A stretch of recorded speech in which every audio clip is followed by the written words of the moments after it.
Hoy vamos a comenzar el segundo capítulo, la gloria en el templo, y vamos a empezar a ver a Jesús ya hecho hombre, ¿no? Y vamos a hablar hoy día un poco sobre lo que sucedió en el templo cuando Jesús nació. ¿Está bien?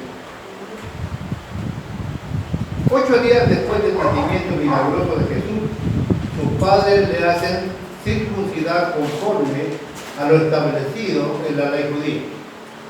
¿Nos preguntamos alguna vez, o usted se habrá preguntado alguna vez, cuál fue su ganancia para que Jesús fuera circuncidado al octavo día? ¿Qué ganó usted para que ese evento se ejecute en el Señor y el Espíritu Santo lo deje establecido en las Escrituras? ¿Pensó alguna vez que tendrá alguna ganancia para nosotros de que Jesús haya sido circuncidado? ¿Será un hecho solamente porque está establecido en las Escrituras y habría que cumplirlo? La circuncisión es la garantía externa, es el cumplimiento, es el puente, es la posibilidad para que esté vigente hoy, todavía para nosotros, la promesa que Dios le dio a Abraham. En ti serán benditas todas las familias de la tierra. Esa promesa de Dios para con Abraham se mantiene en el tiempo producto de la circuncisión. Ahora usted dirá, bueno, nosotros no somos circuncidados. Sí, no, el apóstol Pablo, bueno, lo vamos a ver más adelante. El apóstol Pablo dice que no somos circuncidados en lo físico, pero sí somos circuncidados en el corazón, ¿no? Ahora, de ti serán benditas todas las familias de la tierra, garantiza que un miembro de cada familia, uno por lo menos, ¿no?, de cada familia de la tierra conocerá a Cristo. En él serán benditas todas las familias de la tierra. Por lo menos uno va a conocer al Señor.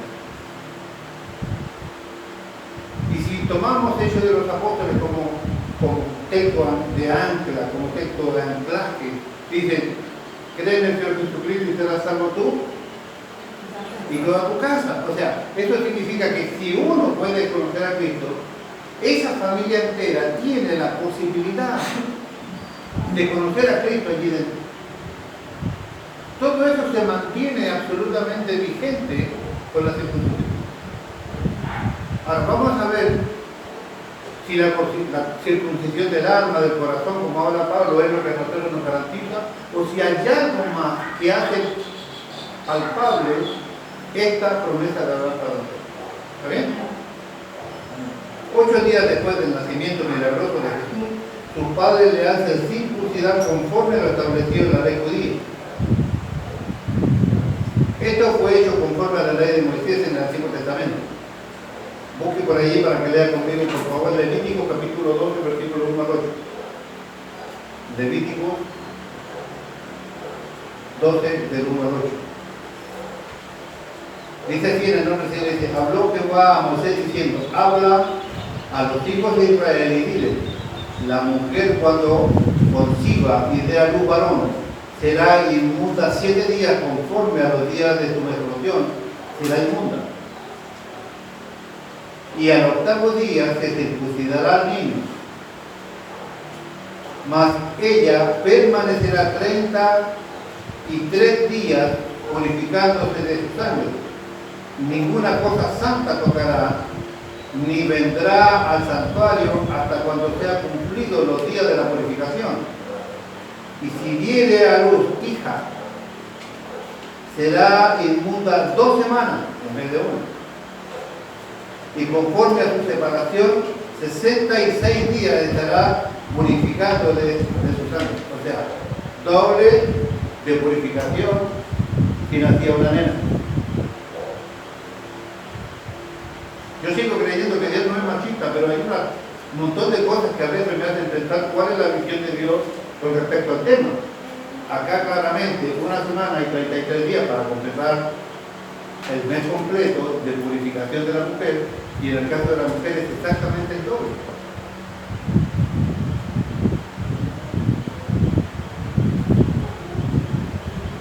Cuando los días de la purificación fuesen cumplidos, por hijo o por hija, traerá un cordero de 1 año para holocausto y un palomino o una tórtola para expiación a la puerta del tabernáculo de la reunión, al sacerdote, y él los ofrecerá delante de Jehová y hará expiación por ella y será limpia del flujo de su sangre.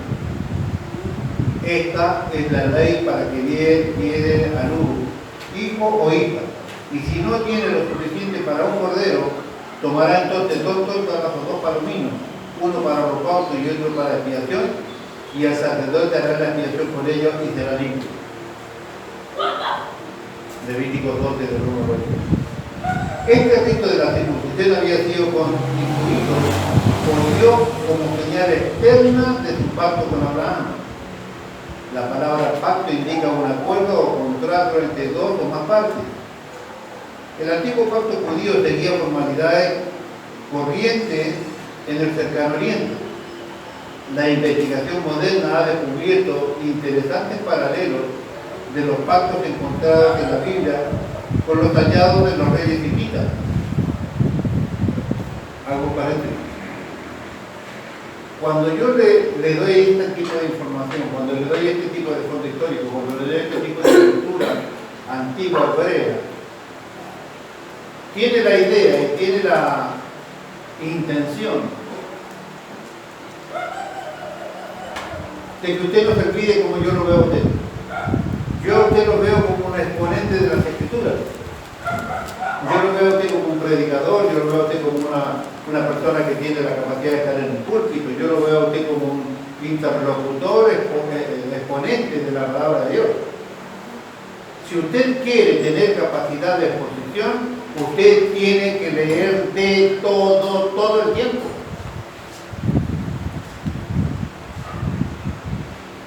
Si usted quiere predicar la palabra del Señor, usted tiene que estar informado de todo lo que pueda. Tiene que conocer todos los temas que sean posibles, ni siquiera tan profundamente, pero tener una idea real de lo que sucede a su alrededor. No alcanza para la exposición de la palabra, entiéndase bien, no alcanza solo con leer la luz. Porque usted se encontrará con gente que no lee la Biblia, pero sí ve la televisión.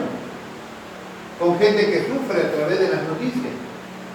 Y usted debe encontrar para ese problema que esa persona ve en la televisión, o en el trabajo, o en el hospital, o en la parada de colectivo, o en el tren, usted tiene que encontrar en la Biblia la respuesta para ese que tiene un problema que lo genera la televisión.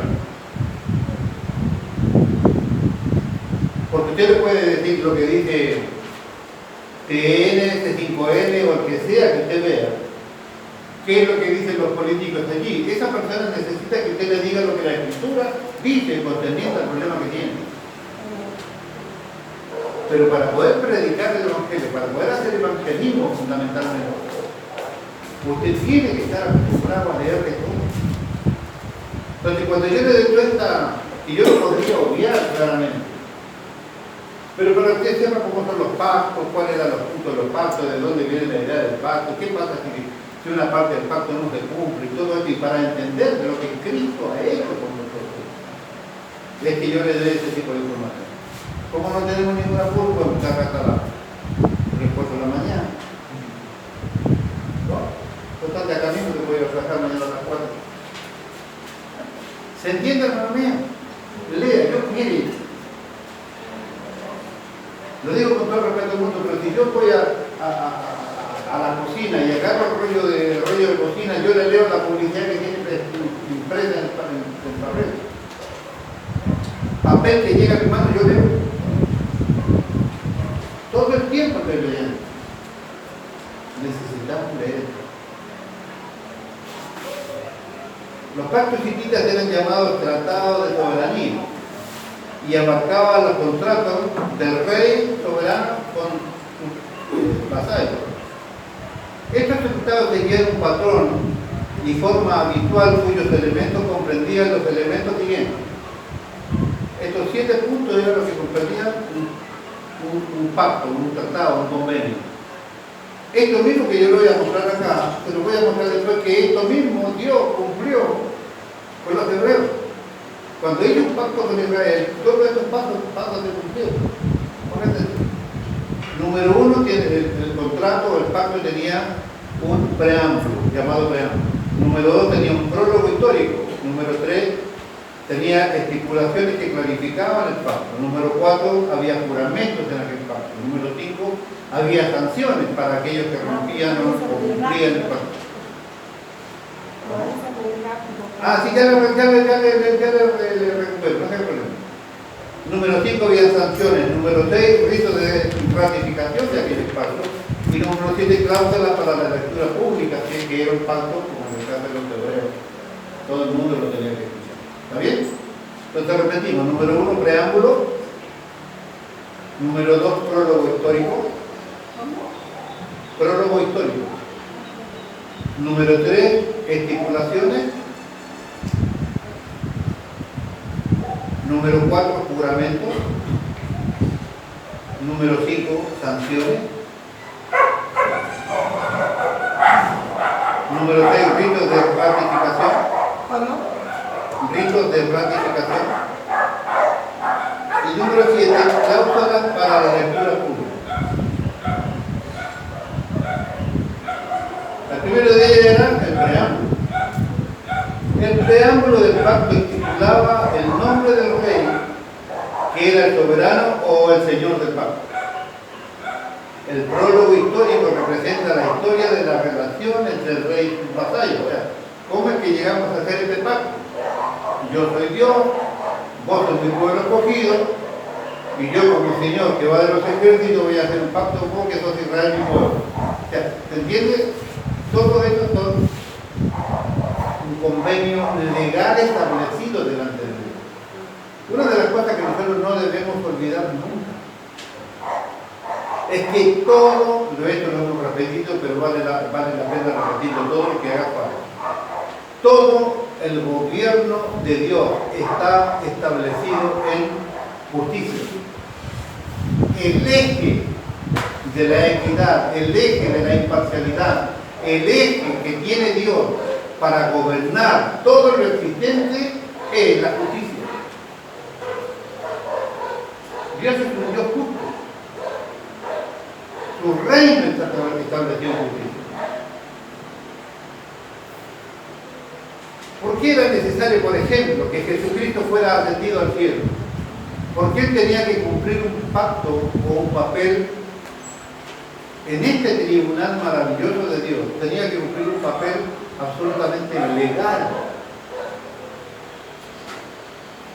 Yo le he enseñado a usted que cuando usted vea en las Escrituras a Jesús sentado a la diestra de Dios Padre, está cumpliendo la función legal de sumo sacerdote, ¿verdad? Intercede por nosotros todo el tiempo. Jesús está orando por usted todo el tiempo. No hay ni un minuto de la existencia suya que Jesús no esté intercediendo por nosotros.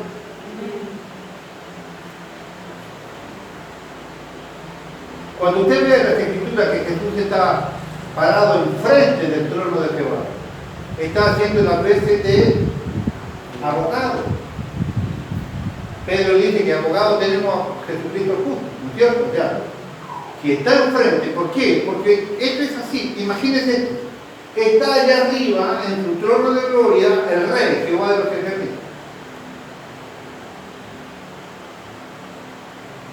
Está sentado en un lugar allá apartado, lo que sería el jurado. La iglesia de Cristo en el gran trono blanco, el gran trono blanco se diferencia de la primada de Cristo, donde la primada de Cristo nos presentaremos los cristianos a rendir cuenta a nuestro Dios. 1000 años después de esto, se presentarán en el gran trono blanco todos los que no fueron salvos, se presentarán allí para ser enjuiciados, y la iglesia de Jesucristo ayudará y dará el veredicto para aquellos que serán enjuiciados en el gran trono blanco. Entonces, imagínense esto: al rey, el juez allá arriba sentado en su trono de gloria, al jurado está allí, el culpable, nosotros estamos puestos enfrente de ese trono. En un costado está el fiscal. ¿Quién es el fiscal? El que acusa, el que tiene la causa y declara delante del juez, este fulano hizo tal cosa y merece tal otra, y yo pido al juez y al jurado 25 años de prisión para este por lo que hizo. Y del otro lado está el abogado defensor, Jesucristo. ¿Se entiende? ¿Se da cuenta? Este panorama es un estrado legal, así funciona. Entonces Jesús establece justicia, todo lo que hay en la tierra, en el cielo y debajo del cielo. Entonces todo este aspecto legal que nosotros podemos observar en las Escrituras hacen a la veracidad y a la valía del gobierno de Dios sobre todo el existente. Y en este entendimiento de las cosas justas de Dios es cuando nosotros vamos ganando promesas y esperanza de lo que sucede. Nosotros somos los que estamos aquí en el medio, delante del juez, con un acusador. No dice la Biblia que el diablo es el acusador de los hermanos. Ese es el fiscal, el que tiene la causa y nos dice, Luis hizo tal o cual cosa, Patricia hizo tal o cual cosa, Gonzalo hizo tal o cual cosa, ¿no?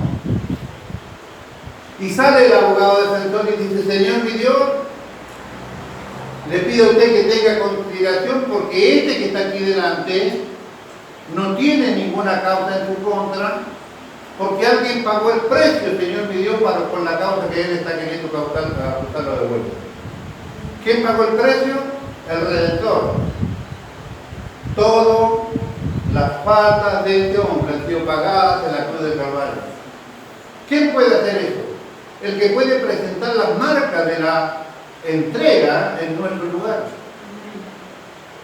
Cuando el juez del cielo nos mira a través de este abogado defensor, cuando nos ve a través de Cristo que dio su vida por nosotros pagando el precio de nuestra culpa, al Rey del cielo no le queda otra cosa que decir, no veo pecado o no veo causa en contra de este acusado, porque su pena ha sido pagada por alguien. Entonces, vale la pena entender que esta legalidad, de la cual nosotros pocas veces le damos importancia, debemos empezar a tener en cuenta cuántas cosas ha hecho Cristo en nuestro beneficio para poder entender de mejor manera lo maravilloso que es el Hijo de Dios. Hay tantas cosas que los cristianos no les dan importancia. ¿Sabe cuánta importancia tiene la geografía bíblica? ¿Quién de ustedes cada tanto le pega una miradita a los mapas que tiene la Biblia atrás? Nadie. Yo sí.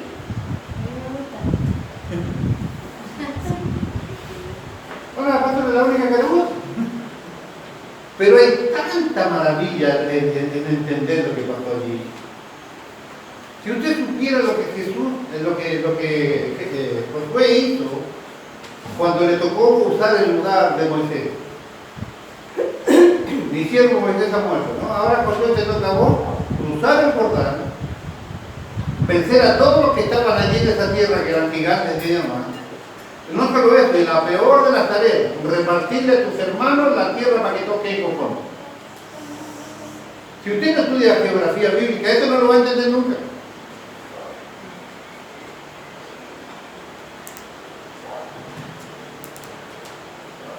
Algunas facetas del cristianismo que nosotros no tenemos en. Continúo. Este era un paréntesis.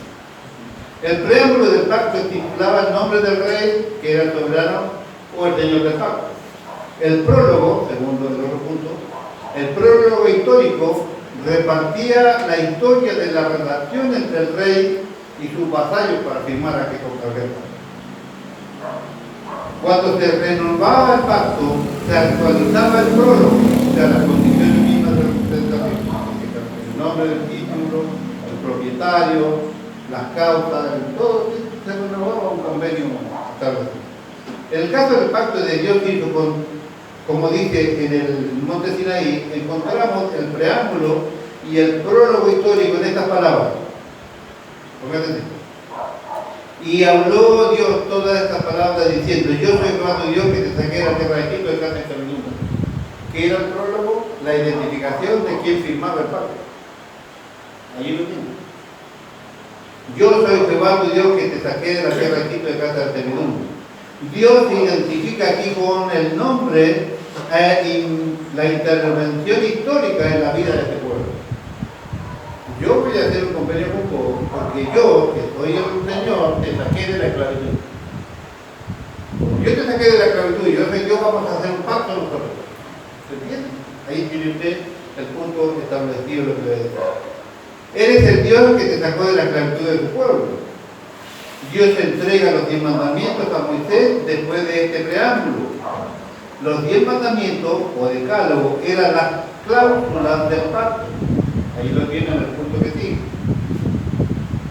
Que estipulaban las condiciones y las obligaciones del acuerdo. Después de establecer las estipulaciones, se declaraban las sanciones del pacto, que eran en 2 clases. Comprendían una promesa de recompensa para quienes obedecieran los términos del pacto y una amenaza de castigo si se violaban las condiciones del convenio. En el marco de los pactos del Antiguo Testamento, las sanciones se expresan de 2 formas, en bendiciones y en maldiciones. Usted cumple lo que tenemos convenido, mi amigo, y yo te voy a bendecir, yo te voy a dar bendecir hasta que te sobreabunde, ninguna plaga sobre tu morada, bla, bla, bla. Pero si usted no cumple con el pacto que nosotros tenemos, todas las maldiciones, todas las plagas de Egipto vendrán sobre tu vida. Estas son las sanciones de la ruptura o el cumplimiento de este pacto. Vemos esto en el libro de Deuteronomio y lo estudiaremos un poquito más adelante. Y aquí yo pongo hoy delante de vosotros la bendición y la maldición. Si oyeres los mandamientos de Jehová vuestro Dios, si yo os prescribo hoy, y la maldición, si no oyeres los mandamientos de Jehová vuestro Dios, y os apartéis del camino que yo os he ordenado hoy, para ir en pos de dioses ajenos que no habéis conocido. Deuteronomio capítulo 11, versículos 26 o 28. Allí tienen lo que va a pasar si nosotros no hacemos lo que corresponde. Una vez acordadas las condiciones del pacto, las partes del pacto juraban cumplirlo. Dios mismo juró cumplir su parte de acuerdo con su calidad de soberano del pacto. En la epístola de los Hebreos nos recuerda el voto divino de juramento de este pacto. Hebreos capítulo 6, versículos 13 al 20, dice así: porque cuando Dios hizo la promesa a Abraham, no pudiendo jurar por otro mayor, juró por sí mismo, diciendo: de cierto te bendeciré con abundancia y te multiplicaré grandemente. Y habiendo esperado con paciencia, alcanzó la promesa, porque los hombres ciertamente juran por uno mayor que ellos, y para ellos el fin de toda controversia es el juramento para confirmación. Por lo cual, queriendo Dios mostrar más abundantemente a los herederos de las promesas la inmutabilidad de su consejo, interpuso juramento para que por 2 cosas inmutables, en las cuales es imposible que Dios mienta, tengamos un fortísimo consuelo, lo que hemos acudido para asirnos de la esperanza puesta delante de nosotros, el cual tenemos como segura y firme ancla del alma, y que penetra hasta dentro del velo, donde Jesús entró por nosotros como precursor, hecho sumo sacerdote para siempre según la orden de Melquisedec. Hebreo, el escritor de Hebreo, nos recuerda el juramento que Dios hizo, qué es lo que él iba a hacer y cuál era su parte del compromiso que él tenía que cumplir. Esto sigue vigente hasta ahora. Te lo voy a recordar en el último versículo: lo cual tenemos como segura y firme ancla del alma, y que penetra hasta dentro del velo, lugar santísimo, donde Jesús entró por nosotros como precursor, hecho sumo sacerdote para siempre según la orden de Melquisedec. Jesús entró al lugar santísimo y tiene sobre su vida un ancla. ¿Sabes lo que es un ancla? Este gancho que tira los barcos en el fondo del mar y que se agarra sobre el lecho marino, ¿cierto? Bueno, el precursor de entrar al lugar santísimo fue Cristo. El tabernáculo que usted conoce, donde estaban los atrios, donde estaba la fuente, donde estaba después, venía la carpita y estaba el lugar santo, adelante donde estaba el candelero de oro, el altar del incienso, la mesa de los panes de la preposición, ¿no es cierto? Después de eso estaba el velo que se rajó, el cual hace mención aquí, estaba el lugar santísimo donde estaba el arca, adentro, no, ¿te recuerdas? Estaba el propiciatorio. Esto es una representación del salón más importante que hay en el cielo en este minuto. ¿Qué se ponía en el propiciatorio? La sangre de los sacrificios. Se tomaba y se vertía en la tapa, que es el propiciatorio. ¿Para qué? Para la remisión temporal de los pecados de los hombres. Para eso se mataban los animales. Ahora, cuando Cristo se presenta en el cielo, después de haberle resucitado, de haber derramado su propia sangre, se presenta en este salón, en el altar de Jehová, y lleva su propia sangre y la vierte en aquel verdadera arca del pacto que está en el cielo, la pone en el propiciatorio donde estará presente para siempre. Esa sangre de Jesús fue vertida en ese propiciatorio en el cielo, para que esté visible delante de los ojos de Dios por usted y por mí para siempre. Amén. Esto era un bosquejo, era una maqueta de lo que en realidad está en el cielo. Jesús entró al lugar santísimo y desde allí, con su propia sangre, ha tirado un ancla. Leo de vuelta para que entiendan lo que quiero decir. Lo cual tenemos como segura y firme ancla del alma y que penetra hasta dentro del velo, o sea, Él está dentro del lugar santísimo, ha tenido un ancla que ha tirado sobre su vida, la ha clavado en su corazón y en su alma, y desde el lugar de dentro del alma te tira para adentro todo el tiempo, te está arrastrando hasta el lugar santísimo que es la presencia de Dios. ¿Por qué? Porque Él te vertió su propia sangre en el propiciatorio del cielo, donde está a la vista del Padre, que nada impedirá que nosotros vayamos hasta ese lugar. Porque la sangre del pacto ya no es de animales, sino es del Mesías prometido que rindió su vida por nosotros. Esto también es un acto legal. Es el cumplimiento del pacto que tenía hecho. Es el cumplimiento de su palabra en el pacto que tiene con el pueblo escogido de Dios. No es casualidad, no es una cuestión emocional, es un acto legal que Dios hace. Jesús tenía que ser llevado al cielo para que cumpla estas instancias legales en el cielo. Dios es un Dios de justicia. Téngalo siempre presente.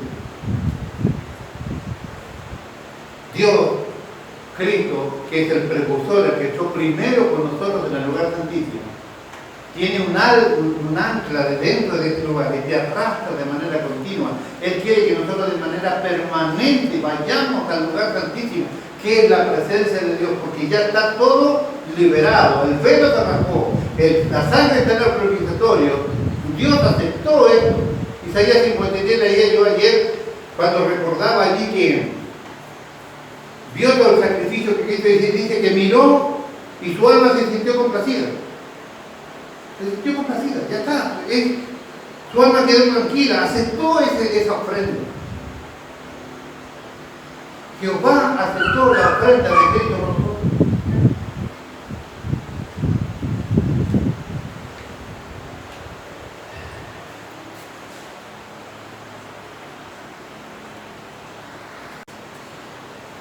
Parte vital del pacto es su ratificación. Habitualmente la ratificación liaba un rito de sangre. La palabra hebrea para pacto es brit. Originalmente esta palabra significaba corte.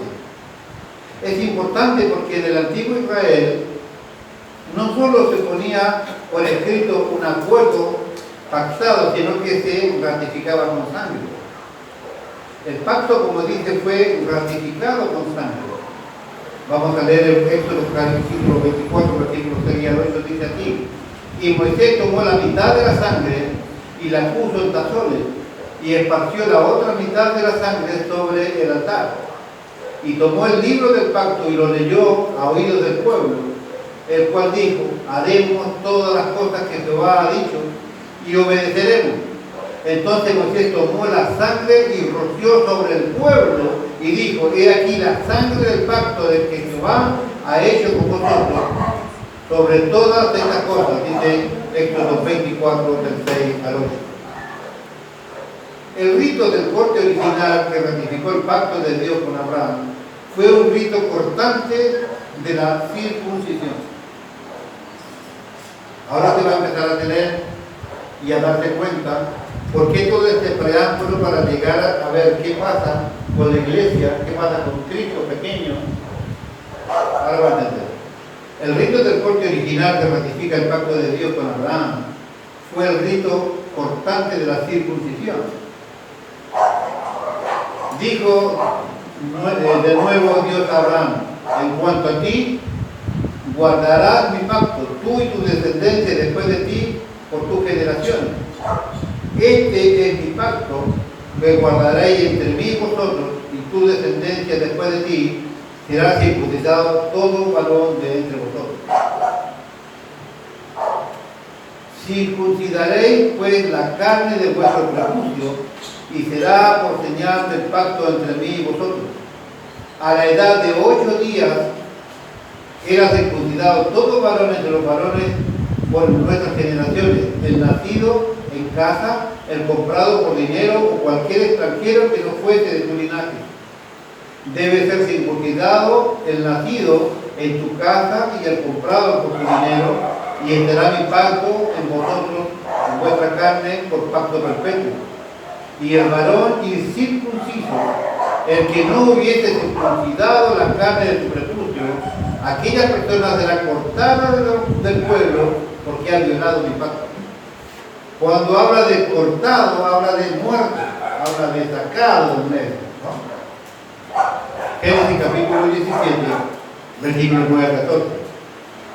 Las sanciones dobles del pacto se representan en el rito cortante de la circuncisión, que a la vez es señal de bendición y de maldición.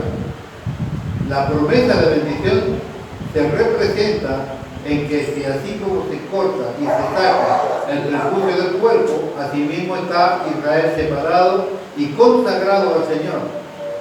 A los descendientes de Abraham se les promete bendición especial si se mantienen fieles con el pacto. Los privilegios o bendiciones especiales están marcados en la carne de los circuncidados. Al mismo tiempo, la carne circuncidada es un recordatorio perpetuo de la maldición que caerá sobre los que desobedezcan las estipulaciones de este pacto. La penalidad por no circuncidar al niño varón era la de ser cortado de su pueblo. ¿Se recuerda cuando Dios se le presentó la Trinidad en realidad? En aquella zarza en el desierto de Sinaí, que estaba prendida pero que no se consumía. En algún momento, seguramente en esta historia, nos vamos a cruzar con la explicación. En aquella zarza estaba el Padre, el Hijo y el Espíritu Santo, y cada uno de ellos hace una participación en el diálogo que tuvieron allí. Ya lo vamos a ver en un par de días. En aquella ocasión, Dios lo comisiona a Moisés para que vaya y libere al pueblo. ¿No? Estamos todos bien, habíamos tomado un juguito, estábamos contentos, le dijo lo que tenía que hacer, lo que quería hacer, el tío le dijo: yo también me mando con un largo, no importa, yo voy a mandar a tu hermano, ¿no? ¿Lo entiendes? Bueno, todo en paz, vamos a dormir, mañana tenemos que ir temprano porque tenemos que partir rumbo a Egipto a liberar al pueblo. Empiezan a caminar al día siguiente.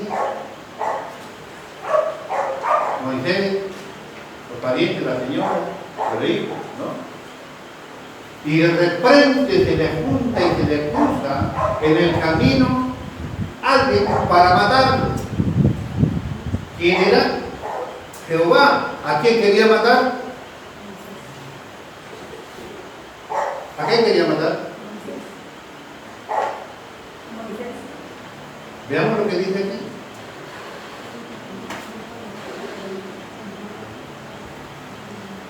La circuncisión simbolizaba la siguiente idea: como señal de maldición de pacto, si no cumple las condiciones para no matarle. La penalidad de no circuncidar al niño varón era la de ser cortado de su pueblo. ¿Quién no había sido circuncidado? El niño. ¿Quién era el que debía morir? ¿El que estaba circuncidado o el que no estaba circuncidado? El que no estaba. ¿Y quién no estaba circuncidado? El niño. Entonces, ¿quién era el que quería matar? No era Moisés, era el hijo. Por esa razón es que la mujer rápidamente, y me parece que ese es el punto del divorcio del matrimonio de Séfora con Moisés, allí empieza que después terminamos en la Corte Suprema de Justicia, la manutención y la leche en medio, los pañales. Allí, ¿qué pasó? ¿Qué hicieron rápidamente? Circuncidaron al niño. ¿Por qué? Porque el niño se iba a morir si no lo circuncidaban.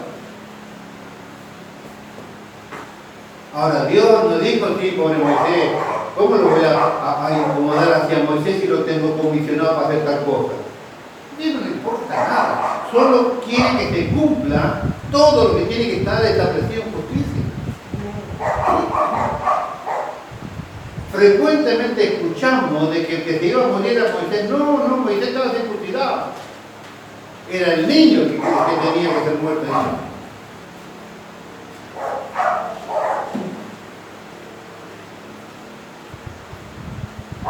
Los privilegios o obediencias especiales están marcados en la carta del Jesucristo. Eso es lo que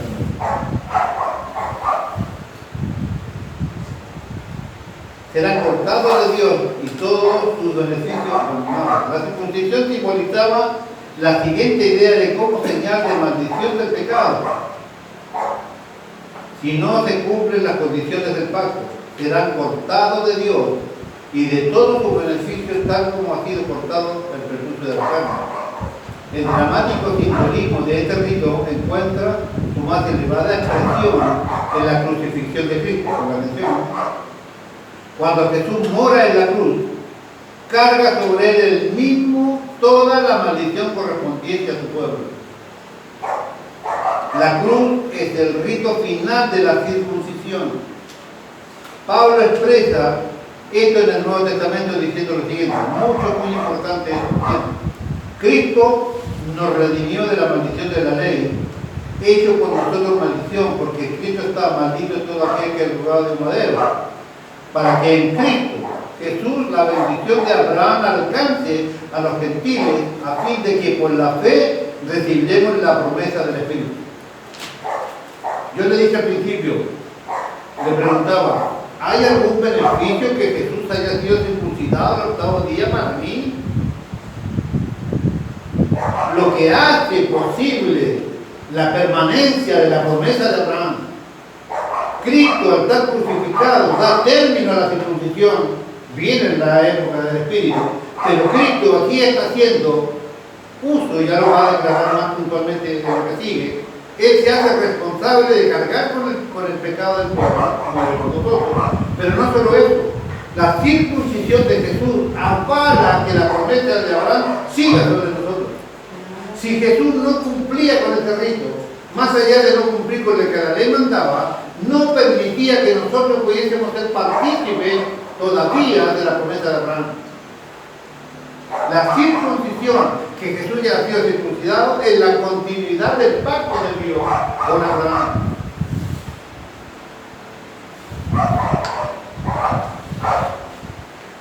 Vemos la sumisión de Jesús a la ley del pacto cuando es presentado por sus padres para ser circuncidado.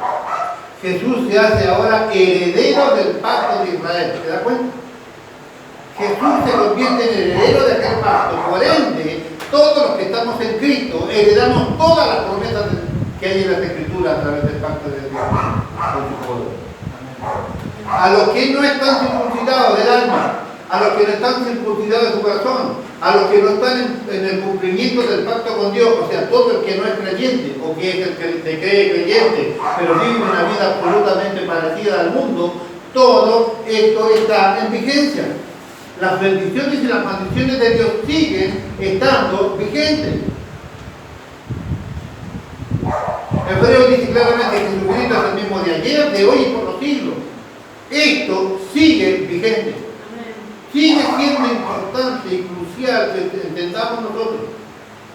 Estar en Cristo verdaderamente es el secreto. Conocer a Cristo y estar relacionado con Él verdaderamente es el secreto. La única manera que podamos ser partícipes de toda la heredad que Dios tiene para su pueblo es estar en Cristo. Jesús se hace ahora heredero del pacto con Israel. Y por ende, el pacto con los gentiles, porque a los suyos vino y los suyos lo recibieron, y nosotros caemos allí como peludo de regalo. Pero me entienden, hermano, el secreto sigue siendo Cristo, siempre. No alcanza con venir, no alcanza con cantar, no alcanza con hablar en lengua, no alcanza con saber un poco de Biblia, no alcanza. Debemos nosotros vivir en justicia con Dios. Hay un pacto establecido que debemos cumplir nosotros con Él. No es por obra, es por fe en Cristo. Y la verdadera fe provoca verdaderas obras. La verdadera fe en Cristo provocará que nosotros nos comportemos como verdaderos cristianos. Dios no me autoriza a meterme en su vida, pero sí me da una posibilidad y un límite. ¿Hasta dónde yo me puedo meter en su vida? ¿Hasta dónde usted se puede meter en la mía? Por sus frutos los conoceréis. Usted tiene derecho a observar mis frutos. Y yo tengo derecho a observar los suyos. No es pecado que yo observe cómo se comporta, cómo piensa, cómo actúa, cómo vive usted. Por sus frutos. Dios me avala que yo me fije en sus frutos. De hecho, me pide que yo me fije en sus frutos. La única manera de poder diferenciar verdaderos cristianos de falsos cristianos es ¿cómo? ¿Escuchándolos hablar? No, es viendo sus frutos.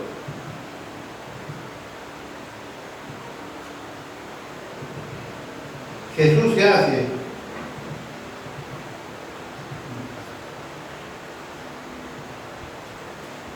se hace ahora heredero del pacto de Israel.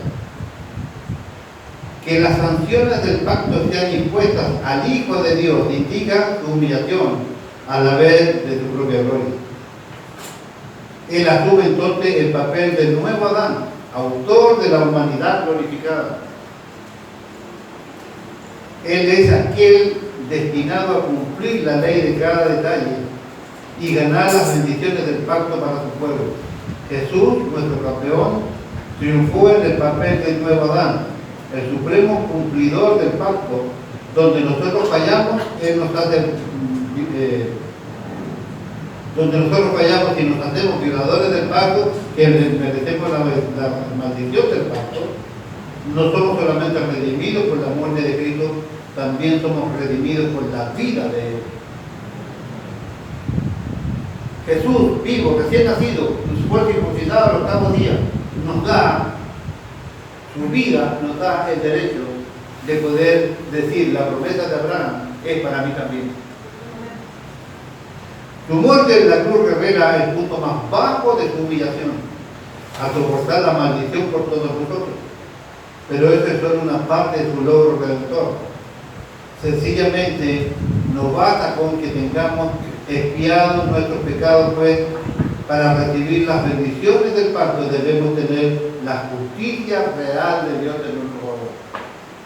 Una cosa es que Dios pague todo el precio de los pecados. Listo, quedamos exentos del pecado. Pero eso no nos habilita a nosotros para recibir todos los beneficios de Dios. Son dos cosas diferentes. Una cosa es que yo esté libre de pecado y otra cosa es que tenga acceso a las cosas de Dios.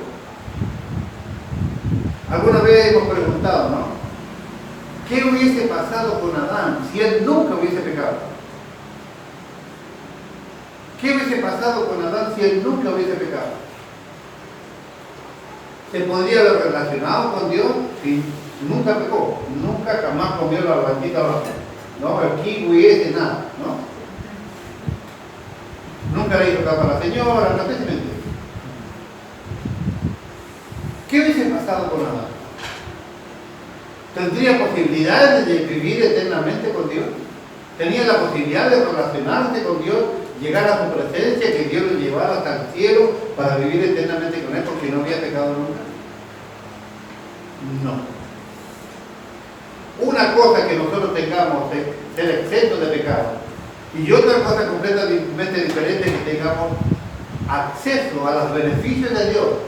Para eso solamente nosotros debemos poseer la justicia real de Dios. Yo soy el camino y la verdad y la vida. Nadie va al Padre si no es por mí. Y allí no habla simplemente de alguien arrepentido de su pecado, alguien que fue salvado por Cristo en la cruz. Nadie va al Padre en ninguna condición. Adán en esa condición de no pecado tampoco tenía acceso al Padre. Hubiese sido un Adán sin pecado, pero nunca hubiese podido llegar a ser hijo de Dios. Nunca podría tener acceso a la presencia de Dios. Nunca Dios iba a planear esta de salir a hablar a la tardecita al fresco y a tomar unos mates en el puerto de Dios. Nosotros tenemos la gran posibilidad de ser superiores a Adán en todas las cosas. Nosotros somos injertos en el nuevo Adán, que es el que garantiza la justicia de Dios en nosotros, Cristo.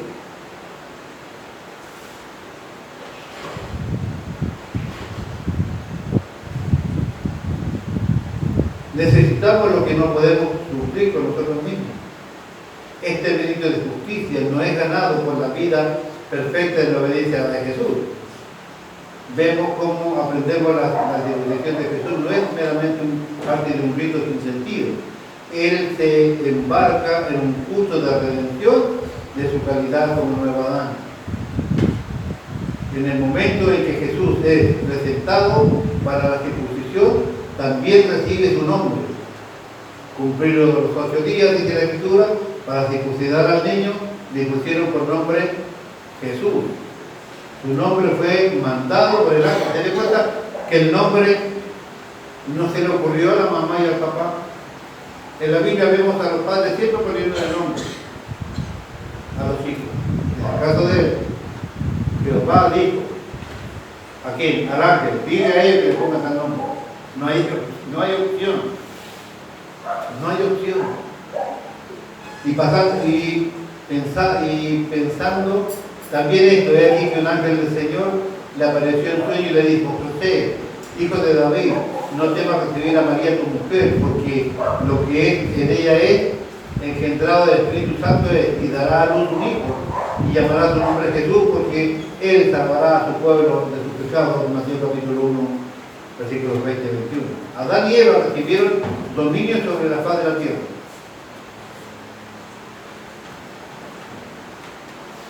Un aspecto importante de esto fue la tarea de dar nombre a los animales. Al dar sus nombres a los animales, Adán ejerció su autoridad sobre ellos. Cuando Jacobo luchó con el ángel, este le exigió a Jacob que revelara su nombre. Cuando Jacob le dijo su nombre, fue señal de su sumisión al ángel. Entonces el ángel cambió el nombre de Jacob y le puso Israel, Génesis capítulo 33, versículos 24 y 28. En el caso de Jesús, la elección de su nombre no fue entregado a sus padres terrenales. Dios le reveló el derecho de dar nombre a Jesús. Dios hace esto en el caso de los elegidos para una llamada santa, en particular, como fue, por ejemplo, también el caso de Juan Bautista. La razón del nombre de Jesús era que el ángel es doble. En el primer caso, se le da la circunstancia única de la concepción y nacimiento de Jesús, que es de manera única como hijo de Dios. Él es el monogénesis, es el unigénito del Padre, según Juan capítulo 1, versículo 14. Su concepción define de cualquier otro niño. Le hago una pregunta para terminar, me quedan 5 minutos.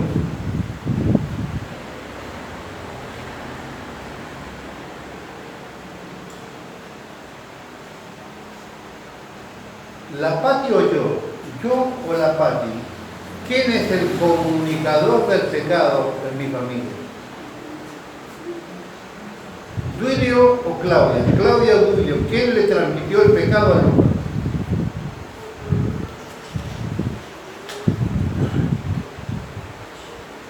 ¿Gonzalo o Natalia? Natalia o Gonzalo, ¿quién le transmitió el pecado a Bianca? Los dos. No. El hombre.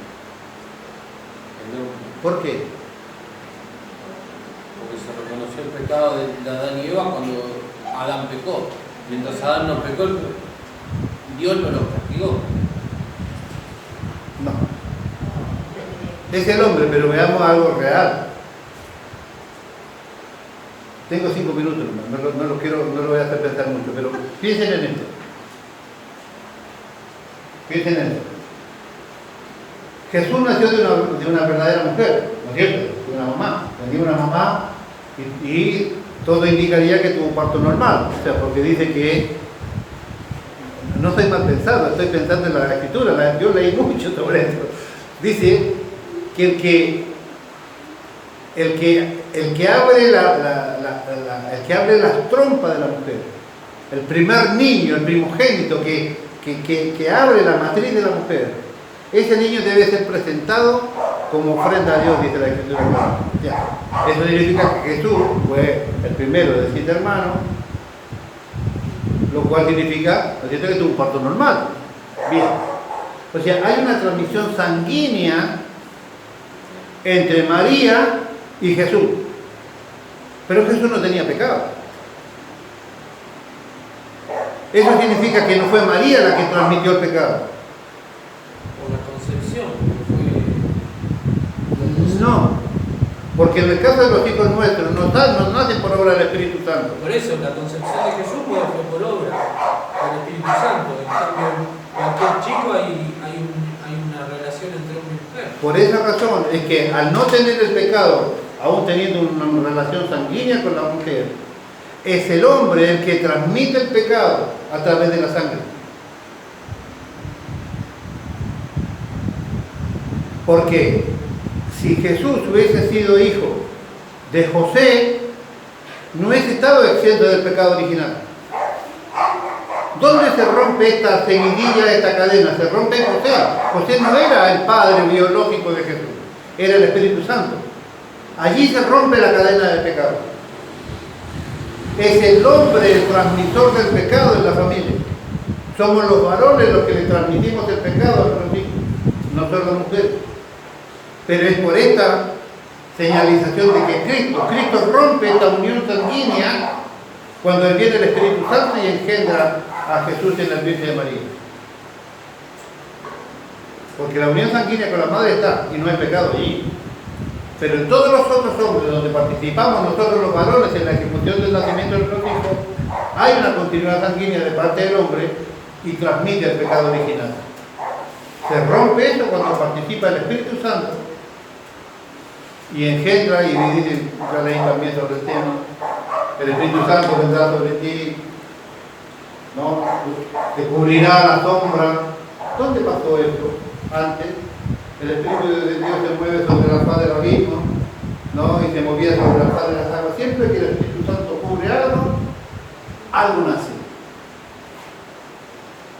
Lo vamos a ver en la próxima, en 3 o 4 ocasiones bíblicas, donde el Espíritu Santo cubre algo, siempre algo nace. El hombre es el que transmite el pecado a los hijos. No los otros. Las mujeres se prestan para que el hombre haga la transmisión del pecado. Porque si las mujeres no quisieran tener hijos, los hombres no podríamos transmitir el pecado, más allá de la sexualidad del matrimonio. Claro. La mujer se embaraza y le da la posibilidad al hombre de transmitir el pecado original.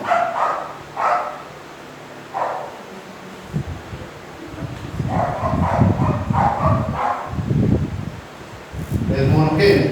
Aquí vamos a tomar nuestra tarea el próximo jueves. No quiero que se desespere, sé que le he leído bastante hoy, pero créanme que una vez que lleguemos a la explicación de esto y cuando empecemos a ver la participación de todo esto en nuestras propias vidas o en nuestra propia iglesia, usted se va a sorprender. Créanme que va a